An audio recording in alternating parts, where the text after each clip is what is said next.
Hello and welcome everyone to our pre-match press conference for our game tomorrow against Hyderabad FC. We have with us our head coach Carlos Peña and player Edu Bedia to answer your questions. Before we start the pre-match press conference, I'd like to request you if you have any phones on ring, please put it on silent. And if you have any questions, do raise your hands and we'll get to you. And please use the mic because this PC is being recorded. Yeah, without much ado, I'll throw the floor open to questions. First for Edu and then for Carlos. Edu, hi, good afternoon. Are you happy with the way FC Goa have performed so far, and do you consider FC Goa as a top team in the league? Yes, of course. I think we are in the right way. We have many things to improve, of course, but I think the team is working very, very good. Okay, now let's start the second part of the league and then playoff. I think we are in the right way. Why do you think that the team is so inconsistent? Like for example, you won both home games against Jamshedpur and ATK Mohun Bagan very convincingly 3-0. But when you go away, it's like you drew against Jamshedpur and lost against ATK. So why is there so much of inconsistency between the home performances and away performances? No, I think that the consistency is the same in every game. Only change that we concede some easy goals, but I think the team was good in these games, in Jamshedpur, in Kolkata, and before these games. I think the team, I repeat that, the team is working very good. Do you think FC Goa will eventually finish in the top 4? Do you think the team will finish in the top 4? Yes, I think so. Yes, I think so.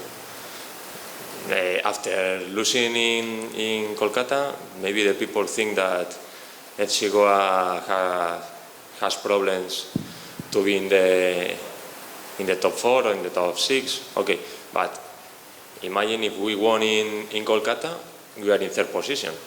It's not possible that one game change the mentality of the people, of the players, of the team. Edu, of course, with just 8 matches left, it's the business end of the season, people say, and this is a time that we need to win.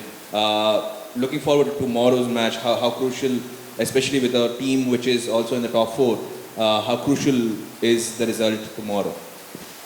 No, every game is crucial in this league because there are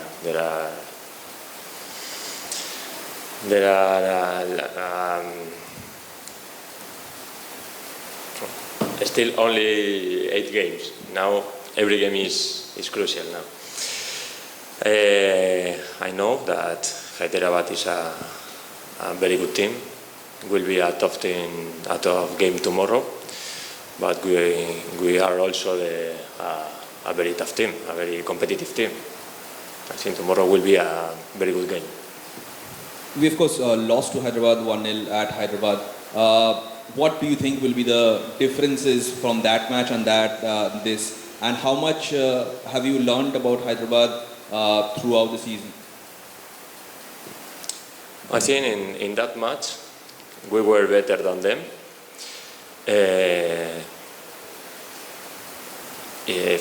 If the pitch was in good conditions, I think the result was different.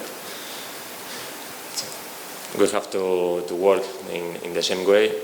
We have to think in our football, in our things. Only that. I'll throw the floor open. Edu, are you looking beyond this season? Sorry? Are you looking beyond this season? Your contract with FC Goa ends this season. Are you already looking beyond this? No. I don't think in that now. Now the most important is the competition. When finish the ISL, we will speak. But now I think only in the team in the ISL. I'll throw the floor open to questions for Carlos now. Are you worried about the inconsistency in performances from the team, not just at home and away, but also the overall performances. Some games FC Goa have been really good, but some games have been really bad. How do you explain this inconsistencies? Well, I think it's normal in football. No, it happens when you are building a team, when you are building a project. I used to say this: we need to think on where we came from. You know, the last season this team finished in the 9th position, and it's difficult to build again a winning mentality, a team that win games week by week. We have improved a lot of things from the starting of the season. I think the team shows a lot of competitiveness. We are very recognizable in the team. Everyone knows what is playing FC Goa. But of course, at this moment we are conceding goals. We are having mistakes that are costing us some points, some important points. In the last game, for example, I think was a very equal game. We had chances to score. They had also chances to score because they are a good team also. We were only in 1 point of difference before the game. And that's true that we conceded some situations in the second half that cost us the points. But it's not about consistency. It's about being during 90 minutes focus. It's about being 90 minutes without conceding. For us, it's very difficult to score goals.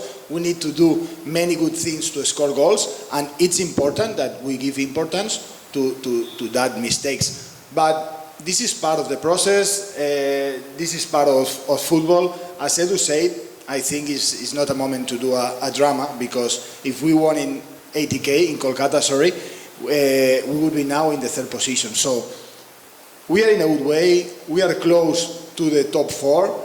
We are in the fight for the playoffs. And now the most important is to be focused in the next game, tomorrow, to be again a competitive team and to try to get 3 points.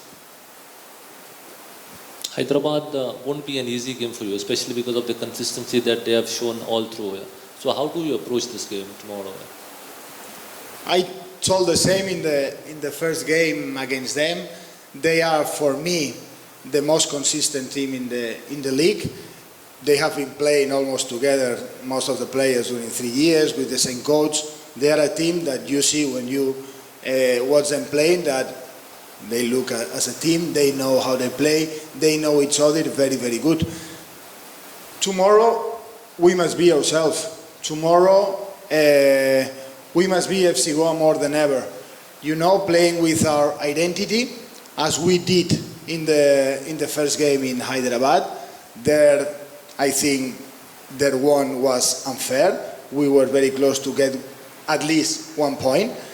And tomorrow we will be competitive again. It's not going to be easy, of course, but either for them. So tomorrow, again, with our fans, with our supporters, try to be ourselves and fight for 3 points till the end. Coach, we saw a lot of changes in the starting lineup in the last few matches. In going around, do you think you have found your best 11, or is that something that you want to take it one game at a time with each opponent to be considered? I don't have a best starting 11. I have a great squad. I have many players that can be used in different games. And if I see that players are not playing and are deserving an opportunity, and I can use 16, 17 players instead of 11, why I can do that? So I don't believe in an ideal starting 11. I want to take advantage to use all the players in my squad. And I feel also that we have young players into the squad that need to be used. If you want to build in your future, you need to use them in important moments, not only 5, 7, 10 minutes every game, you know? So me as a coach, my idea is not thinking in an ideal starting 11. I'm happy with my players. I think we have a very versatile squad. We have players that can be used depending on the games, and I work with this idea. Coach, especially when you were here, it was 5 foreigners, now it's 4. how tough is it to fit in 4 foreigners in your team right now? Not tough, it's different. Tough not. I know perfectly where I am. But it's different. Foreign players, of course. Using 5 foreign players, you add more, as a famous consistency in the team, you know. Now you need to keep the balance about the zone, about the part of the pitch. You can use them, but it's the same for everyone. We have good foreign players, we have good Indian players in the squad, and it's not a problem. It's only about thinking, depending on the game, depending on the fitness of the players, think who use in any moment of the game or in any game. Hyderabad FC, you played them for the first time in 2019-20 when they were first. They've come a long way since their initial year. This year, of course, you've played, and last year they were champions. How do you assess tomorrow's opponents, and where do you think, where does the game changes lie? I think Manolo, the coach of Hyderabad, is making a great job with this team. No, the first season they didn't qualify for playoffs. The next season they won the Shield, and I think he's doing a great job with the players, with the squad, with the resources they have, and I give him a lot of credit of the success of Hyderabad. No. Tomorrow is going to be tough. It's going to be tough because they can punish you even not playing good. They don't need to play good to punish. They are very good in set pieces. They are very good in transitions. And they are a team right now that they are in a good mood. But no fear like always. We have shown that we can beat anyone in any moment. So tomorrow we are going to be ourselves. We are going to play with our style. We are going to score more goals than them. We are going to try to have more chances than them. And let's see what happens at the end. It's football, but today we are going to play as ourselves. Tomorrow, we are going to play as ourselves. Thank you, Coach. Coach, you said that a mistake cost us some games. So how important for you is to not commit a mistakes to remain in top 4, because only 8 games are remaining? Football is a game of mistakes. Who concede less mistakes usually win the game. So we need to assume mistakes in football. But of course we need to try to do as less as possible, because in this moment these mistakes are punishing us a lot. Maybe we did these mistakes at the starting of the season and they didn't punish us. But now any small mistake is punishing us. So we need to put a lot of attention on that. We are going to, we will try to play more vertical, try to commit mistakes in the opponent's half, and try that mistakes don't punish us. But in football, you need to know, you need to assume that mistakes are part of the game. Do you have any more questions? Thank you, Coach. Thanks, Edu, for the time. We'll bring